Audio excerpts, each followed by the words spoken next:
Hey, friends. I know I'm back. I still have this raspy voice. I thought it would be better by the time I recorded this episode, but it is not. It is getting better. As you can hear, I don't sound as bad as last week. Um, but Fred, I want to do my black buffering in real time. I'm glitching. I want to do my midweek check in with you, friend. How are you? What's up? What's going on? Right? Really sit with yourself and do a self check in before you even answer that question. Okay. Uh, let me know what's up. What are you feeling? What's going on? How are you? For me, uh, first, listen, Carmelo Anthony. I have so many feelings about it from the cop perspective, from the mom perspective, from the psychology perspective, from the empathy perspective. I have been all over the place, and I know that everybody has thoughts and opinions right now, right? Because we all had it. We all looked, we all saw it. But I'm going to ask that all of us, myself included, really pause before speaking on it because the severity of the situation is that two families lost a young man, each one. And that's real, right? Somebody on both sides lost their baby, and that deserves a care and empathy. But before it deserves a hot take, I will not be weighing on that case today. Not now, and probably not ever. And I just think that right now, the most important thing any of us could do is move around it with some grace because that's what we need. Now, today, I'll be honest, this week's episode was really heavy for me to sit with, not because of the subject itself, but just because of the timing. I wrestled with whether or not to even drop this episode today. But what kept bringing me back is that there's so much misinformation circling around it and circulating about who wrote Project 2025 and who didn't, and the person whose name is on the cover, what they actually buffering real time, what they actually studied and believed before he even got to being included in this book and this mandate, excuse me, because it's not really a book. But I felt like it was necessary to clear that up with some actual documents and no opinion, no commentary, just really what it says. But I say no commentary, but I can't help myself. All right. So that's what today is about, the receipts. Now, if you are new here, welcome. Welcome to the party. Thank you for joining me, friend. I am the friend that you call to find out about any and everything. I'm kind of like one of them ABC agencies. I'm just extremely nosy as hell, but I deal in the facts, okay? I'm your homegirl, Meika. Now, before I get into it, real quick, if you are not already following on Spotify, Apple, YouTube, or wherever you're listening from right now, please let's pause, okay? Go ahead and do that. Two taps, I will wait. Okay, good. Now, go ahead and share this episode with somebody. Leave a review if you're feeling generous. It helps more than you know. But listen, again, friend, I got something for you today. We're going to handle it with care because I've been on the internet again, and you know how I get. So again, I kept seeing folks all over my timeline saying the man who wrote Project 2025 got a buffering, has a doctorate in African American studies. And every time it crossed my feed, I'm like, that can't be right. Because somebody that wrote Project 2025 or the Mandate for Leadership, as it is most accurately called, cannot possibly have a doctorate in African American studies, right? And when something sound off a little bit, friend, you already know what I'm finna go do. I gotta go read it my damn self. And so I did. And what I found is that it is partially true and partially is doing a whole lot of heavy lifting. So we're gonna talk about it. Go ahead and pull up. Let's get into it.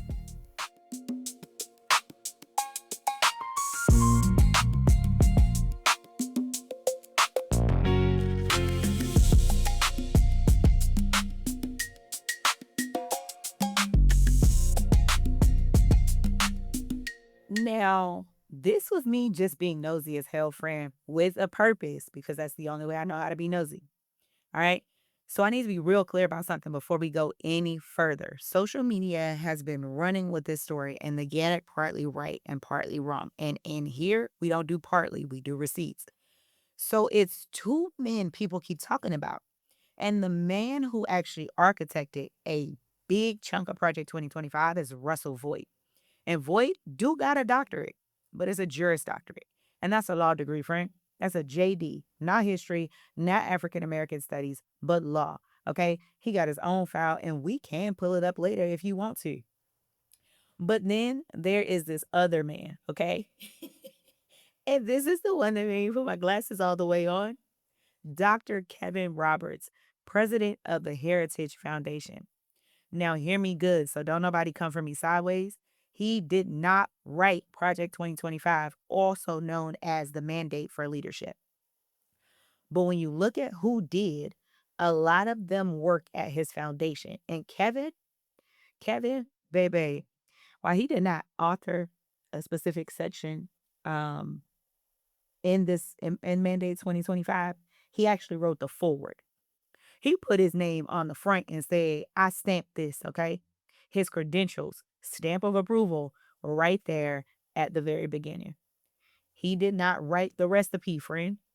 He just wrote the part that says, consume this, eat this, okay, with his whole chest, with his whole PhD. And so today, we are going to be reading him with his own words. Now, to understand what this man did, I got to tell you who he was first. Before the title, before the foundation, before all of it. Kevin Roberts, PhD, University of Texas at Austin, 2003. But before that, Virginia Tech, 1999, master's degree. And friend, both of them degrees were about us. His master's thesis was enslaved Black families in Virginia. How we held on to each other, how we built kin networks so deep and so wide that the whole quote unquote broken Black family story couldn't even hold water next to it. That was his first big paper.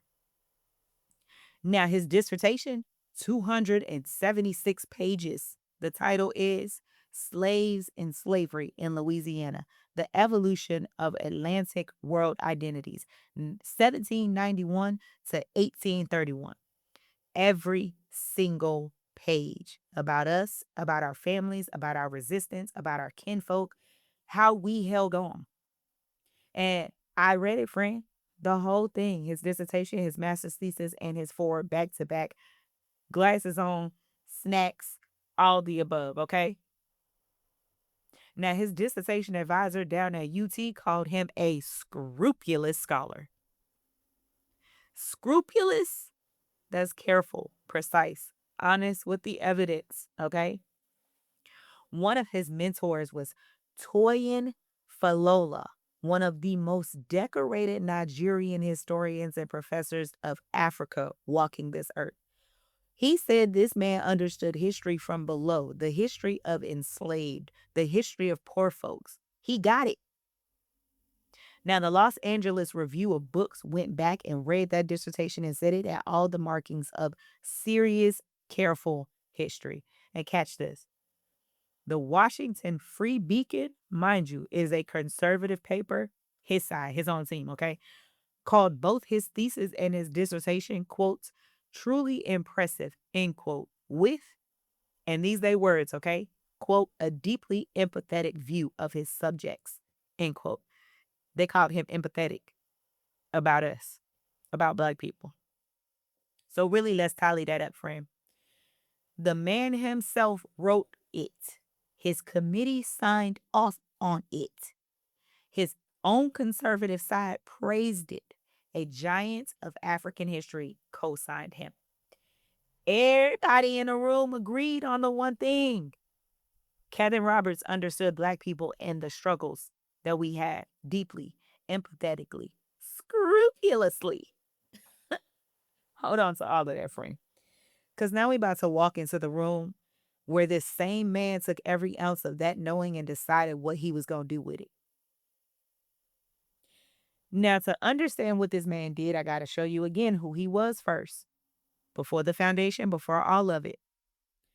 His dissertation, specifically verbatim.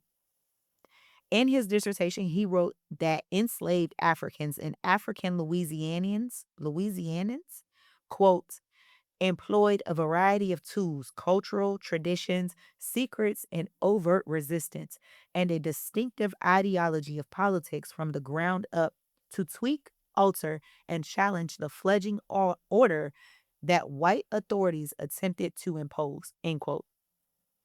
Now, let me translate that out of professor talk real quick because he said a whole mouthful. Okay. So basically, friend, what this man just said is enslaved folks wasn't out here just laying down and taking it. No, they used everything they had. They held on to their culture, the stuff they carried over from home. They fought back the quiet way and the loud way. Sometimes right where massa couldn't see it, sometimes right in his face. Now, catch this part. He said we had our own politics. We built from the ground up, from the people, from the dirt. Wasn't nothing handed down to us. We made that. And all the tools we used to push back on the brand new system they was trying to build on top of us. Mind you, catch this word, attempted, trying. Because even he wrote it like it wasn't a big deal. Like we made him work for every inch. Now, that ain't me putting words in his mouth. Again, that's him, the doctorate, okay? The doctor. Now, he was telling us that we were never just victims. We were a force to be reckoned with. He saw us, friend. Hold on to that. Hold on to it real tight because we're going to need it later. The next receipt, his dissertation methodology, verbatim. Quote, because he didn't just see us, okay? Let me go back. He policed how other people saw us, how historians wrote about us. In that same dissertation, he warned his own colleagues and scholars that, quote, unwittingly minimize the horrors, rigors, and tragedy of human enslavement, end quote. Now, when they let their feelings get in the way of the work, that's what he was talking about. So basically, friend, this man stood up in a room full of professors and said, don't you dare make slavery cute. Don't get so caught up in the feel good that you actually forget how brutal, how violent, how much of a straight up tragedy slavery actually was. Keep the horror in every single time. Now, mind you, that was his rule, his professional standard. Wrote it in his own dissertation with his own hand. And I need you to write it down somewhere and keep it real safe. Okay. Friend, quote, don't minimize the horror of safety. Quote, end quote. Put it on a sticky note because we're going to come back for it. We're coming back for all of it. Okay. The next receipt, his master's thesis. And friend, this is how he started his whole career. The first two words of his master's thesis, quote, Robin ran, end quote. And then he tells you exactly who Robin was. Quote, enslaved for each of his estimated 35 years, like many runaways, Robin fled with company, his wife Charity and sons Ben and Moses in tow, end quote. Now look what he did right there. Look real close. At 24 years old, a grad student sat down and wrote his big first paper. And the very first thing he reached for wasn't a statistic, wasn't a date, it wasn't a law. It was a man named Robin with a family, a wife named Charity, and two little boys, Ben and Moses, running together as a family. He could have easily opened with numbers because we know people love opening with numbers, friend. Turns us to a spreadsheet real quick. But nah, he decided to open with a name, a family, a man brave enough to run with his whole household on his back. Empathy. That was the choice. As a young historian telling you, before he tell you one other thing, these were people. This was a family. Robin was somebody, okay? So let's get all the way clear on the record. By the time this man grew up and got powerful, he done personally with his own pen named our families, counted our dead, and demanded the whole field respect our humanity. Don't let nobody tell you he ain't know, because he the one who taught it.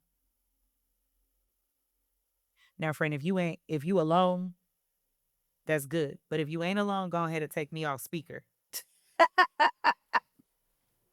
Cause this where I get a little rude, okay? A little ratchet. All right. So understand what this man did, okay? And in order to do that, I gotta teach you one thing real quick. So stay with me, it's worth it, okay? Now, back in 1965, the government put out a report, the Moynihan Report.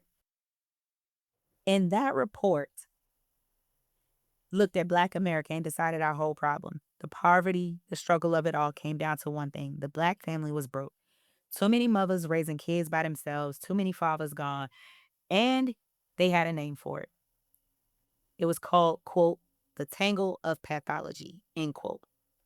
Now, pathology, as in sickness, disease, Moynihan looked at the black family and called it a sickness, not a thing that was done to us by slavery, by Jim Crow, by every single law that ripped us apart.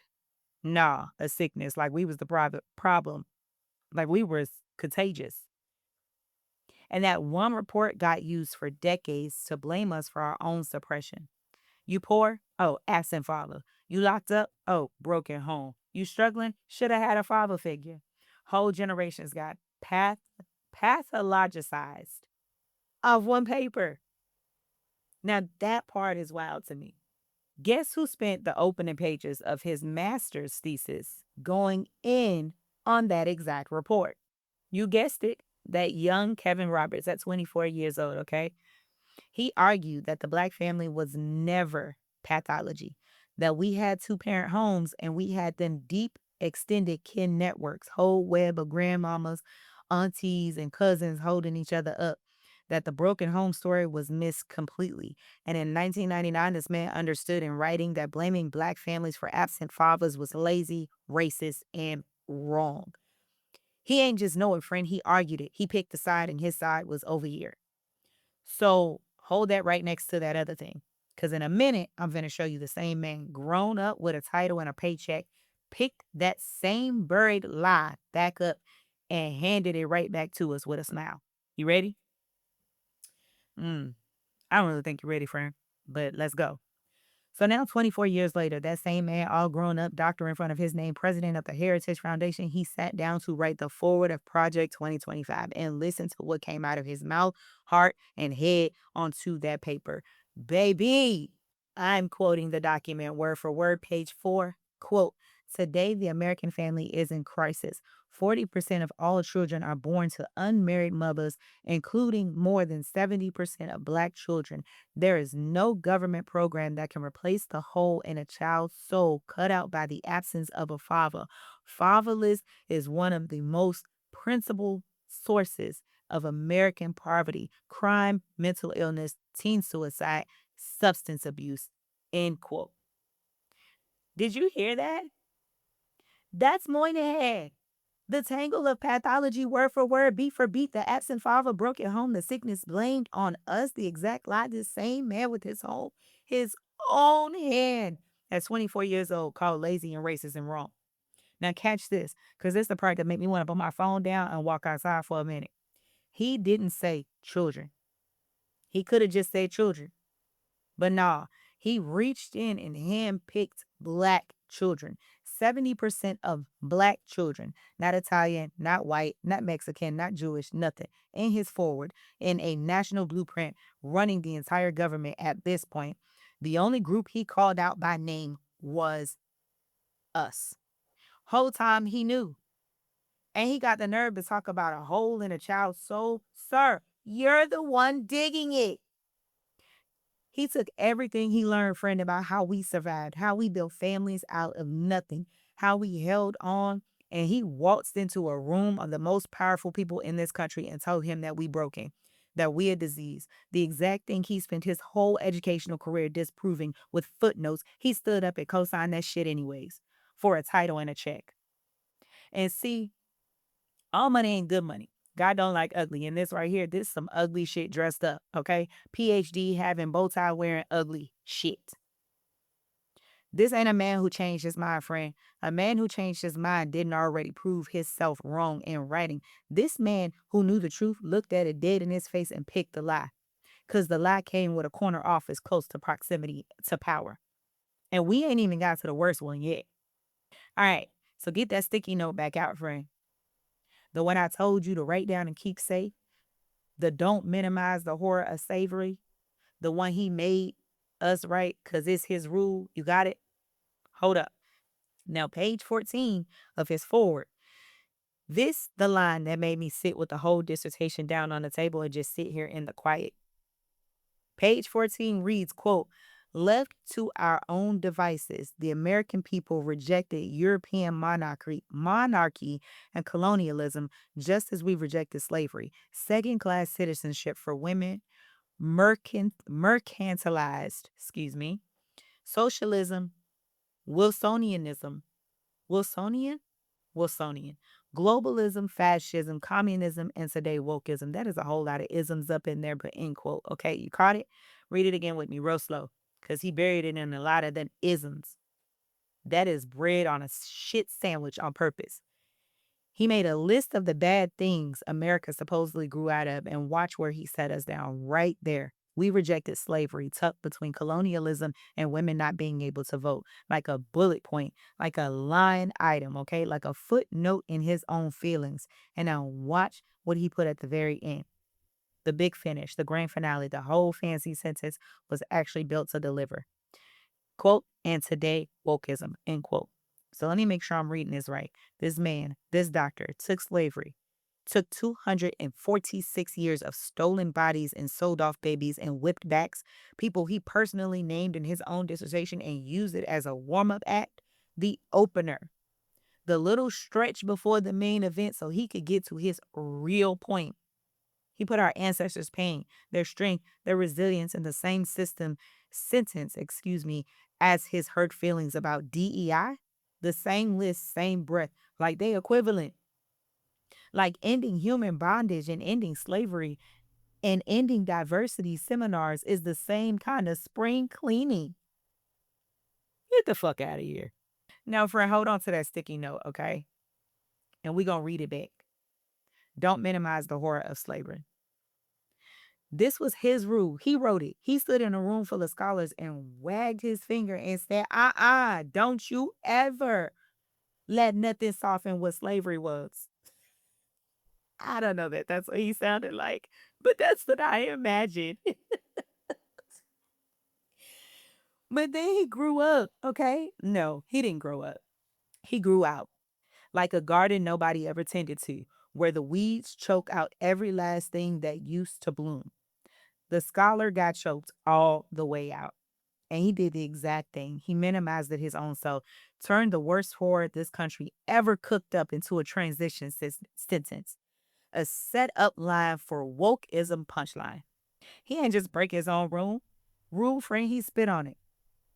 He took the one commandment he handed to the entire field and used our suffering to wipe his feet on it.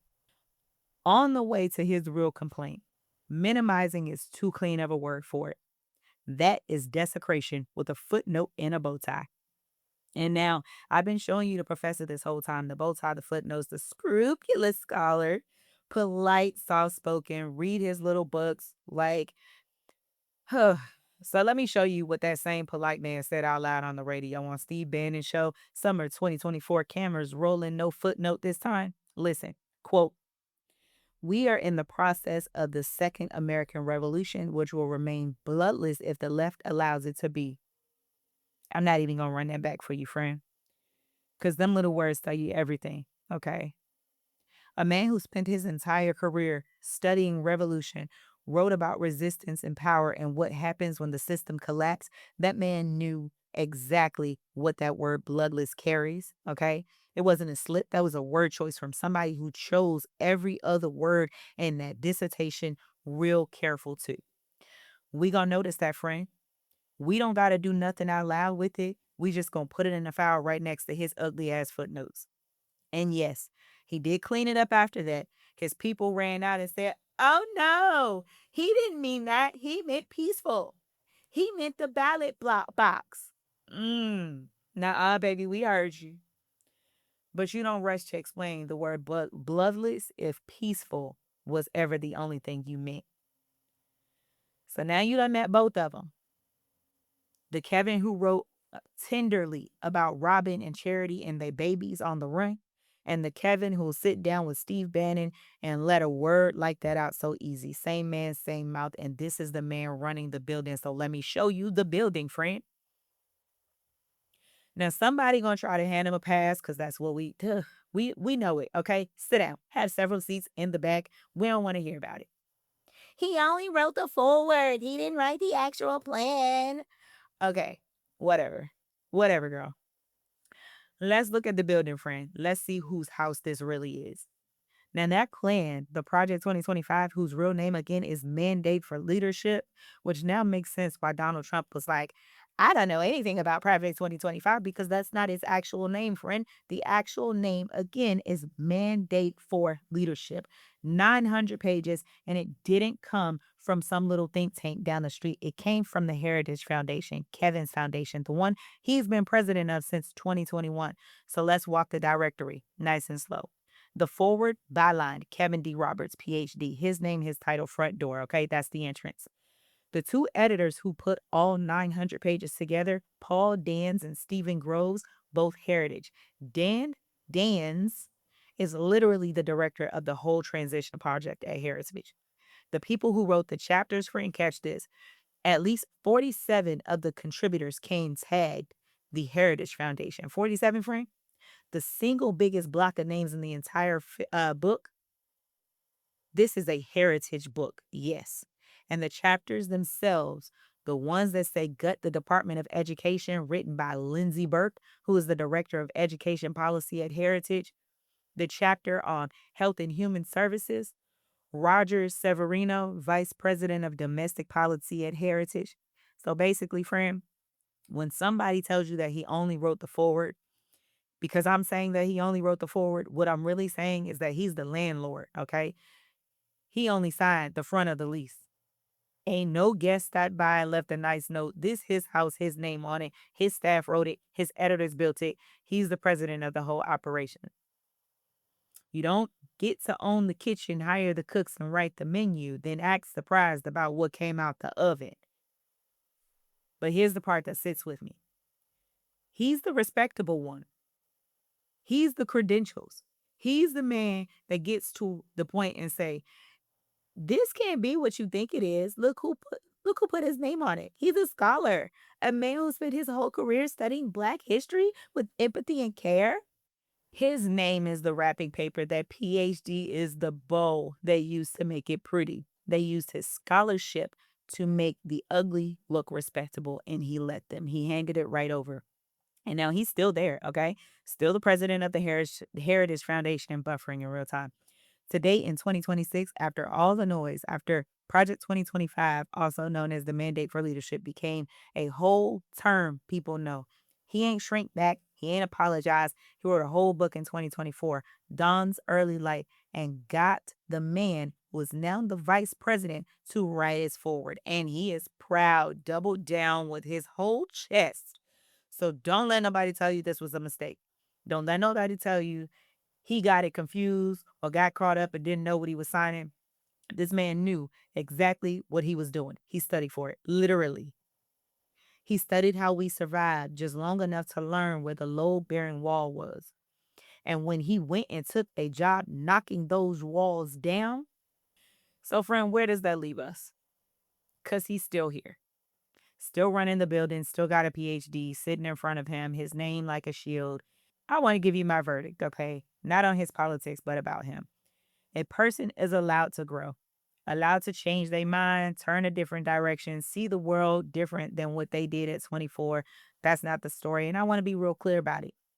The story ain't that he changed. The story is what he changed, what he knew when he changed it. This man held the truth about us in his own two hands, wrote it down careful and tender. He knew our families were never broken. He knew the absent father story was a weapon. He knew exactly what slavery was because he counted the cost page by page, then turned around and told a whole field of scholars to never soften it. He had all of that in his own words with his own name on it. And when the moment came to choose between what he knew and what would make him powerful, he chose powerful. And then he reached for the one thing we might have trusted, that PhD. Boy, I tell you, we out here, we can't trust it. Yeah, they finna make it hard for me to tell y'all when I even get my degree, okay? Because that scrupulous scholar, that man who once saw us and used it as a stamp of approval on the very thing built to push us back, that's the part, friend. Not that he's wrong. People wrong all day long, okay? Is that he knew better and he knows better. He is, in his own scrupulous words, minimizing the horror on purpose for a corner office and a check. He studied how we survived long enough to learn where the load bearing wall was. Then he went and took a job again, knocking them down. Now you don't go getting sad on me, cause that ain't what we do here. Sad is exactly what they want, and I'm not finna hand it to them. Cause look, we came straight down from the people in his own book, the ones who outsmarted, outlasted, and outsurvived every system they ever built. Robin and Charity and them babies. That ain't a sad story, friend. That's a winning record. So what we not gonna do is sit here and cry about no Kevin Roberts Project 2025 or anything else. What we gonna do, what we do. Okay? We gonna do what we do. Eyes wide open. People and family close. Read them little documents on our own selves, and one of them try to dress a old lie up in a fresh new bow tie. We gonna clock it. Buffering with you. We gonna do so real calm. Okay. Receipts in hand. Cause that's the whole reason why I do this. So nobody can slide nothing past you or I in the dark. I found it, I read it, and now I'm telling you, friend, you gotta make it make sense. But real quick, because I've been thinking about this. Y'all keep showing up every Wednesday.